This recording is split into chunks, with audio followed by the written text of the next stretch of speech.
Okay, so I'm Evan, and I'm going to be going through a problem which I solved recently. It's the question 6 from the recent Hamilton Olympiad paper, um, which is the one for year 10s in the UK.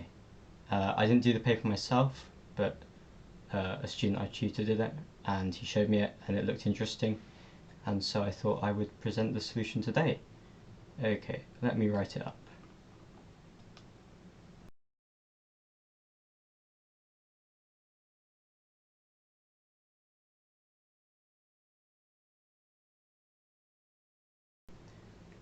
Okay, so this is the problem. It looks like a fairly simple number theory problem, and you don't need more than the normal techniques of number theory to solve it.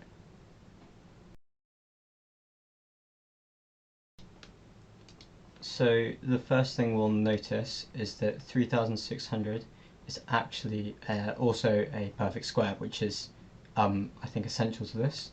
So 3600 is equal to 60 squared.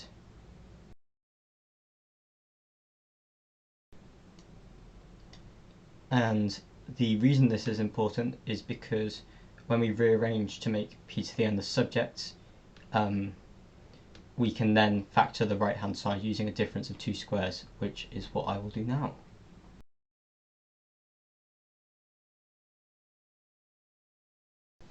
Okay, so now the next step is to notice that because we have a power of p on this left hand side, we know that these both of these terms must both be powers of p, and that might be like non-obvious to begin with, but if we say that there's some other prime factor of the right hand side, let's call it q.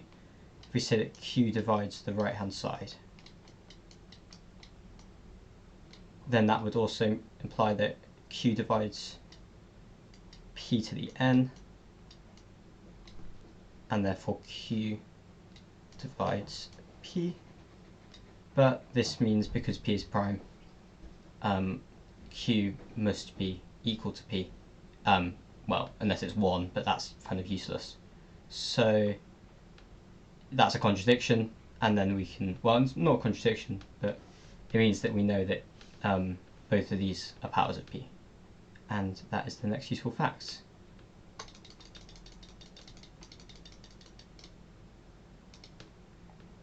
So we will write m plus 60 as p to the alpha, and m minus 60 as p to the beta, where alpha plus beta must be equal to n, because of the rules of exponents.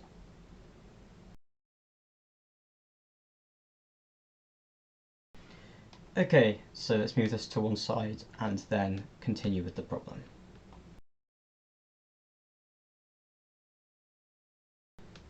Okay, so the next thing we want to do is eliminate the cases where alpha or beta are 0, and the reason for that is because we can say a lot more about this if we know that p divides p to the alpha or p divides p to the beta, but we can't say that for certain unless we eliminate the alpha and beta are 0 cases.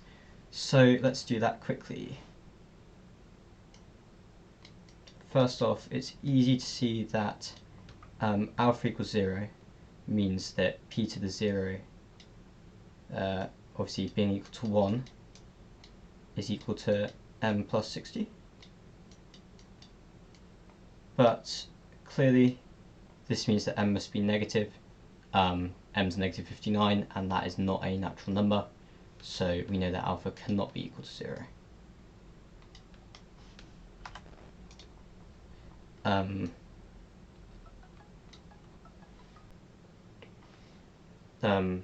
Really interrupted by a phone call. So the next case is where beta is equal to 0. And this one does actually produce a solution, because it gives us that p to the beta, p to the 0 is equal to 1 is equal to m minus 60, which makes m equal to 61. But then we can resubstitute into the original equations. So I'll do this for the first equation. So that's 121, which can be factored as 11 squared.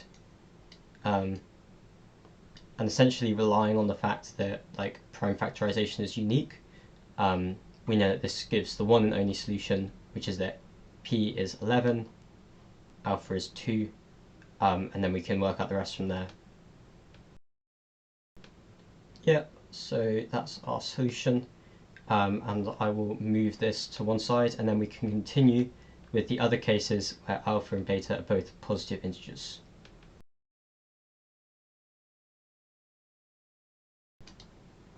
Okay, so the solution's up, and we can continue with this extra condition that alpha and beta are in fact natural numbers. And this lets us do something which, if I do say so myself, I think is quite clever. So we can subtract the second equation here from the first equation, and it'll give us that 120 is equal to p to the beta minus, p to the alpha minus p to the beta. Now, what we can say for certain is that, well, since alpha and beta are positive integers, p definitely divides this right hand side, because p definitely divides p to the alpha and p definitely divides p to beta, and so we can say that p must divide 120. And this is obviously really important. It limits the number of solutions we're going to have, because the prime factor of 120, well, it factors as 2 to the 3 times 3 times 5. So clearly we can say that p must be contained in the set of 2, 3, 5, which is just a fancy way of saying p is 2, 3, or 5.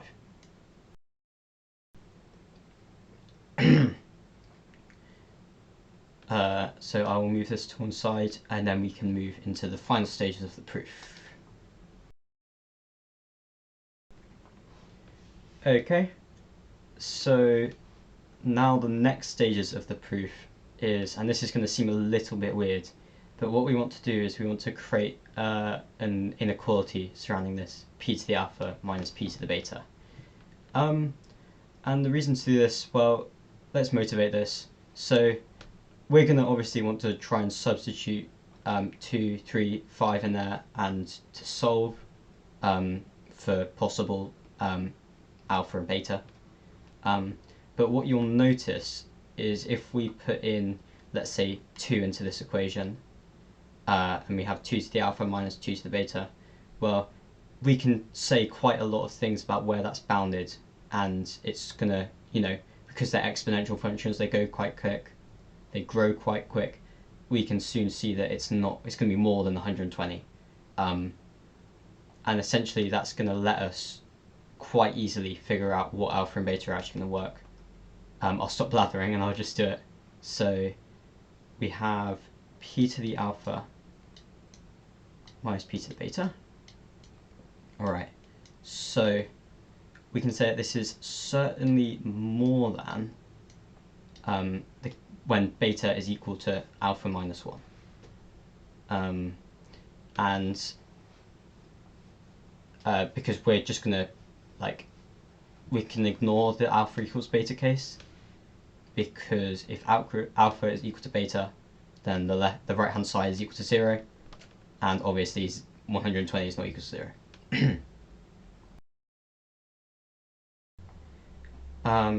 And we can also say it's obviously less than p to the alpha minus p to the 1, or just p to the alpha minus p.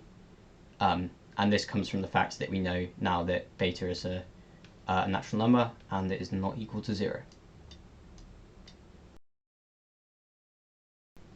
Alright, and then to make this even simpler, just before we get to the final stages, I'll factor p to the alpha out of 1, p to the alpha minus 1 out of this left hand side, and then I'll resubstitute the fact that 120 is p to the alpha minus p to the beta. So that will give us... Brilliant! Okay, I'll move this to one side, and then for all this time we will just get to the final stages of this proof. Okay, so let's just substitute p equals 2 into these inequalities, I should say. I'm going to separate this portion from this portion because it just makes it easier to see. Okay, so now you can just, find an inequality involving alpha now. So the largest power of 2 that is less than 120 is 64, which is 2 to the 6. So we can say that alpha minus 1 is less than or equal to 2 to the 6.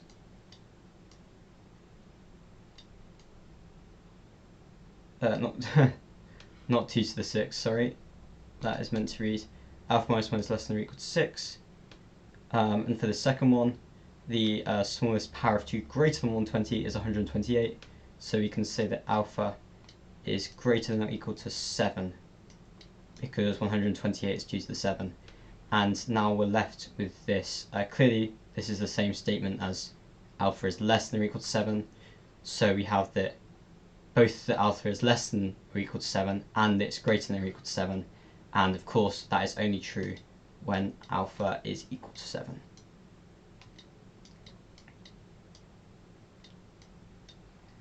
And the rest can follow from what we did to get this previous solution, we resubstitute into these equations. So this gives us 2 to the 7, 128 is m plus 60. That will give us that m is 68. And if m is 68, then p must be 8. Beta must be 3 to make the left-hand side of this one 8, because the right-hand side of that one is 8. So this does give us the solution. And then because beta is 3 and alpha is 7, and n is alpha plus beta, we can add them both to get that n is 10. So I'll just write it in here. P is 2, n is 10, and m is 68. Okay, so literally the other cases go exactly the same, so feel free to skip this portion of the video, to be honest, but I'll do it anyway. So actually, when p is 3, we don't get any solutions, and this can be shown quite simply.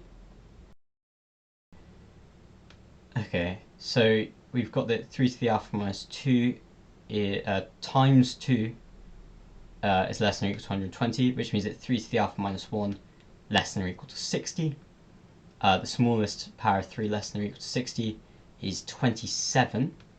That's when the power is 3. So alpha minus 1 less than or equal to 3. That makes alpha less than or equal to 4.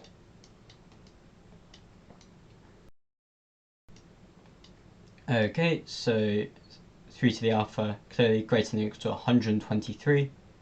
The smallest power of 3 greater than 123, greater than or equal to, is 243 when alpha is equal to 5. So you can say that alpha must be greater than or equal to 5. But we've got a problem, because alpha is less than or equal to 4 and it's greater than or equal to 5. So this is clearly a contradiction, and therefore we can say that p cannot equal 3. And now we will move on to the p equals 5 case. Okay, 5 to the alpha minus 1 times 4 is less than or equal to 120. Same process, blah blah blah. Essentially, we get that alpha is less than or equal to 3. And again, for the second equation. And same again, we see that 5 to the alpha minus 5 greater than or equal to 120. 5 to the alpha greater than or equal to 125. Alpha must be greater than or equal to 3, because 125 is of course 5 to the 3. I was a bit curious about this actually, because like this is kind of right on the edge. I was wondering if this might be special. If anyone knows anything about that, that would be appreciated. But I don't know, I just thought it was interesting. But we still have that alpha is less than or equal to 3, alpha is greater than or equal to 3. Clearly, alpha must be equal to 3. And the rest follows, giving us the solution. P is 5. Resubstituting into here, we get m is 65 because, 5 to the 3 equals m plus 60. So that must be 65. And then for the exponent, well, 65 in here gives us that the right hand side is 5, and then the left hand side must be 5, so 5 to the something is 5. Guess what? 5 to the 1, 1 plus 3, because alpha plus beta equals n, gives us that n is equal to 4. And these are our only solutions, because we know that, obviously, and we can say this for sure, this is the beauty of number theory, right? So we can say that because P must be in this set, we've considered all of the cases. These are our solutions. So thank you if you've got this far. Hopefully you enjoyed the problem, and didn't hate the mouse cursor sped up setup that much, but I can hope, and maybe I'll see you next time.